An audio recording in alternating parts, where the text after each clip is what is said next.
seems. This time after President Trump triples down on his attack on the NFL, blasting players who kneel during the anthem as, quote, SOBs, and urging team owners to fire them. Press Secretary Sarah Sanders was pressed on the president's comments moments ago. Did the president go too far in referring to these players as SOBs who should be fired? I think that it's always appropriate for the President of the United States to defend our flag, to defend the national anthem, and to defend the men and women who fought and died to defend it. Does the president believe that there are very fine people who kneeled yesterday watching those games, or are they all SOBs? I think you're trying to conflate different things here. Look, we certainly respect the rights that people have, but I think we also need to focus. Again, this isn't about the president being against something, which is what everybody wants to drive. This is about the president being for something. So the response is just the latest in the back and forth between the Trump White House and prominent athletes. Some NFL players and team owners refused to stand during the anthem in protest against the president's comments, while others locked arms in solidarity. More protests are expected tonight, and here is what the president said while speaking to a predominantly white crowd in Alabama. Wouldn't you love to see one of these NFL owners, when somebody disrespects our flag, to say, get that son of a bitch off the field right now, out, he's fired. He's fired! CNN White House correspondent Sarah Murray joins me now. So how is the White House handling this fallout, Sarah? Well, Pam, I guess you could say they tried to engage in some kind of cleanup effort today, but it really wasn't much of a cleanup effort at all. We saw Sarah Huckabee Sanders out there. She didn't apologize for the language the president used, calling these players SOBs. She insisted that this was not supposed to be an attack on anyone, even though the president called for the firing or suspension of those who were kneeling, and tried to sort of explain it as the president sees this as a moment where everyone should be united in patriotism, everyone should be united under the flag. She also dismissed the notion that this is in any way Trump trying to engage in some kind of culture war when he's taking aim at these African-American players within the NFL. Of course, it is questionable why the president would be devoting so much of his time, so much of his attention to something like this, when obviously we have health care playing out in Congress. We know he wants to move ahead with tax reform. He has a very robust agenda, and yet this is where his attention is focused, Pam. Yeah, and you know, there's other things going on besides what you pointed out. There's of course North Korea, the other big headline today. North Korea accusing the president of declaring war on the country over the weekend in a tweet, warning that they may not be around much longer. How did the White House respond to that? And again, Pam, just stunning that one of the focuses today has been on the president's feud with NFL players. When you have news like that coming out, North Korea's foreign minister accusing President Trump of declaring war on North Korea. Today, Sarah Sanders dismissed that outright. She said the U.S. is not declaring war on North Korea. The president didn't declare war on North Korea. She called any suggestion of that absurd. All right, Sarah Murray from the White House, thanks so much. Let's listen to what Cleveland Cavalier LeBron James had to say about the president's comments. Can we sit up here and say that we are trying to make a difference? Because we know this is the greatest country in the world. It's the land of the free. But we still have problems just like everybody else. And when we have those problems, we have to figure out a way how we come together and be as great as we can be as the people. Because the people run this country, not one individual. And damn sure not him. Joshua Dubois, CNN contributor and former White House Religious Affairs Director under President Obama, joins us now. And Jim Lowe, pastor of Guiding Light Church in Birmingham, Alabama. He co-organized an All Lives Matter march with conservative political commentator and talk show host Glenn Beck. Gentlemen, thank you so much for joining me. Pastor, I'm going to start with you. The president says this is not about race. Do you agree? Well, I don't know what the president's position is on that, but I think it goes beyond that. I think we need to face the issues that the nation has to deal with here. And the president is moving it over to I guess a political way of looking at things. He's looking at it, say it's not about race, but it does affect people of all races here, the words that he speaks and what's going on. It does have something to do with that. Now, he's trying to make it patriotic. But I think the protesters are protesting about what's happening to a group of people in this nation. I think that's what the protesters are speaking about. Josh, He your has response? another issue. He's talking about patriotism.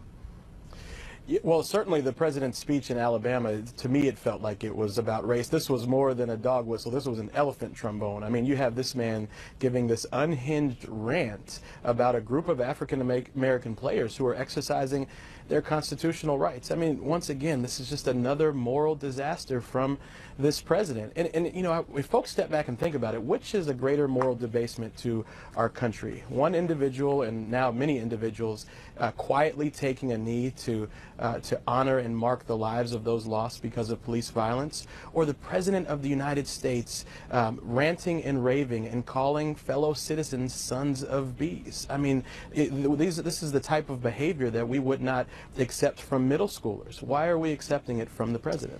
So, Bishop Lowe, do you think he went too far? I mean, you know, the president has a right to his opinion here, but do you think he crossed the line in handling it that way? I think the president was wrong in his words about calling people, demeaning the character of people who are making a protest for something that they believe in. They have a right to make their protest, just as he has a right to state what he wants to say. But we have no human being has a right to degrade or demean or even speak negative of another human being's character or their life because of what they believe. That's one of the problems we have today. We can't sit down and discuss issues civilly without calling people names. I think the president was wrong to do that. I think those people have a right to protest, but I also think that people have a right, if they want to take a knee to protest, they should also have a right to take a knee to pray. That's where I think we're missing it in this nation. And you know, I'm sorry, go ahead. No, I was just going to say that I think a lot of those players who are taking a knee are both protesting and praying at the same time. In the great tradition of the Reverend Dr. Martin Luther King Jr. and many others, Fannie Lou Hamer, who both protested and prayed. They're praying for America's ideals. They're praying that we would close the gap between what the country says about itself and how we actually live in our country today. If we're going to do that, then let's stand up and say that we have a right to pray also by taking a knee to pray. If the NFL is going to allow them to protest the national anthem, then allow them also to pray. If you're going to do it, you can't have it both ways. And for American public out there, we need to stand behind the rights of our Constitution for people to protest or address any grievance against their government. And this is addressing a grievance by them taking a knee to say we protest the way police brutality is. They have a right to do that. And the people that are with the NFL, the owners have a right to decide whether they want to fire them or not. So it goes each way. There are consequences for the actions. But I go back to the point. The hypocrisy of America shows itself with these things that are going on that is happening to the Afro-Americans, what's happening to the Native Americans. That's hypocrisy that's there. And then to say that we have no right to turn to God, who's the one who gives the authority for government to be in place, all total anyway, is wrong. All right, let me just ask you, Josh, just on the heels of what the pastor said.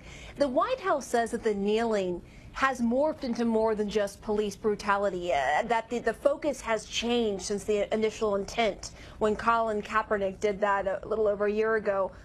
Is that true? What is the White House talking about? Yeah, I don't think that's true. I've had the opportunity to speak with some current and former players and certainly have read much of what they've written.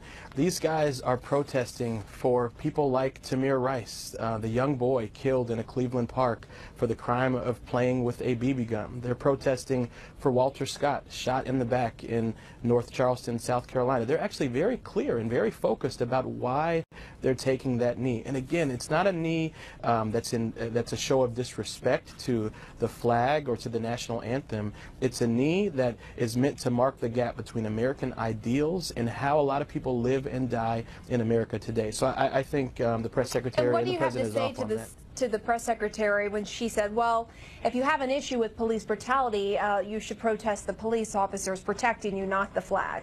You know, I would say the White House does not get to tell people how to protest. I would encourage folks to read Reverend Dr. Martin Luther King's letter from a Birmingham jail where he speaks directly to this. You don't get to set the timetable on another person's freedom.